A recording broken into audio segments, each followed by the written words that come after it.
It's unforgivable that there's a bypass going through this. You know, you just can't replace this type of vegetation. Like, they're going to do freeway plantings as an offset for taking this vegetation, but it's not the same. It's not.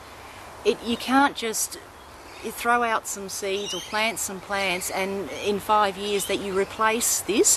It just isn't going to happen that way. And if the birds and the animals try to use it, what's going to happen to them? Well, they're all going to get squashed by cars, and they're not going to use it because there's too much noise and gas emissions, and no, they're not going to use it.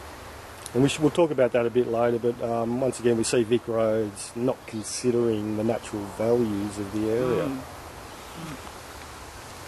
Okay, so we'll keep walking down and we'll have a chat as we're going down.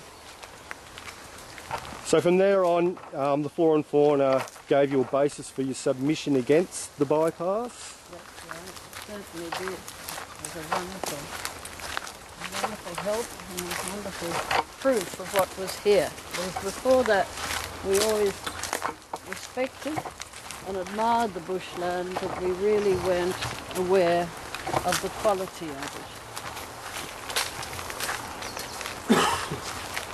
So it's all about the education, educating the people about the necessity of the natural environment.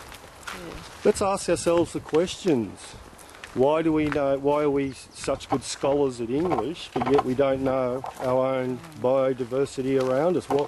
Why aren't we taught this in school? When kids leave school today, they don't know the plants that grow in their local area. No. And I don't think I did when I went to school either. But I do think times are changing. So maybe this is all a part of the hypnosis that the government puts us under, so that they can do their own things and so on. But as we're walking, we're looking at all this beautiful grassy woodland, just such essential remaining habitat of the Frankston area. In springtime, this is a sea of chocolate lilies, and up here there are milkmaids. What's so important about the chocolate lilies, Joyce? Well, children love them because they smell of chocolate. Isn't that amazing? It must. Yeah. This beautiful, and what colour is it? Also purpley colour. Purple. This beautiful little purple annual has this beautiful aroma of chocolate. So it must attract some sort of insect that is attracted to that chocolate to fertilise it. Yeah. You know, these are the things that our children need to know. Exactly. These are the things that are going to be lost. Why doesn't the government understand this? Okay, we're standing at the site of the dam where CETA intend to put their peninsula bi-link through. Russell Grimray constructed this dam in the early 1900s, and the reason being because it was on the headwaters of Watson's Creek, but he also realised that the diminishing habitat for the wetland birds was happening all across the region, and so he added this in the shape of a wetland to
start, Joyce and Simon.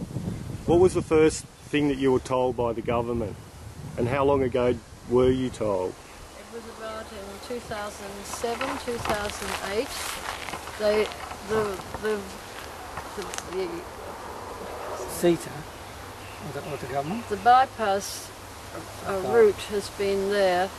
Well, it has been a possible route for the bypass, but originally there were 22 different routes, but they chose that one. But for years people said it'll never happen. For 35 years it sat there, and then it became the only sort of connectivity route for animals in the area, because everything else has been built upon. And yes, it was about 2007 we had to start writing the first submission for and then we had to write another one for the panel hearing, which was February 2009. And what did that submission include? Obviously, your horrific... I can't think.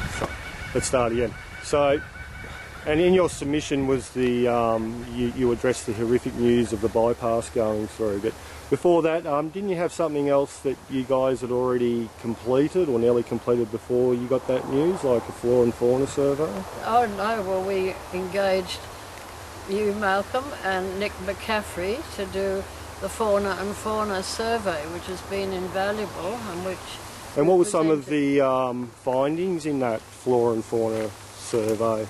Well, that it was endangered grassy woodland, and it had 183 species of native plants and 43 species of native fauna.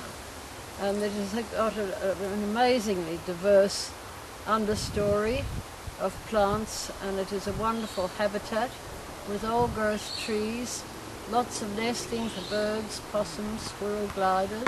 Sugar gliders? Sugar gliders, thank you. And it is a great habitat area for fauna and flora. But one of the most important things that I think came out of that flora and fauna survey was it covered the diversity that this patch of bushland has, the diversity of flora species. Yeah. So we're having a look at the grassy woodland now, and it's not in flower, but if we had have come back here 2-3 months ago, it was an absolute beautiful array of rainbow colours. Each week you'd go out, there'd be a new colour. And a wash with wildflowers everywhere you looked. And that happens every year. Now, where in Frankston do we see that, apart from the Pines Flora and Fauna Reserve? And maybe Lang Warren. The uniqueness of this area is incredible. We should also mention too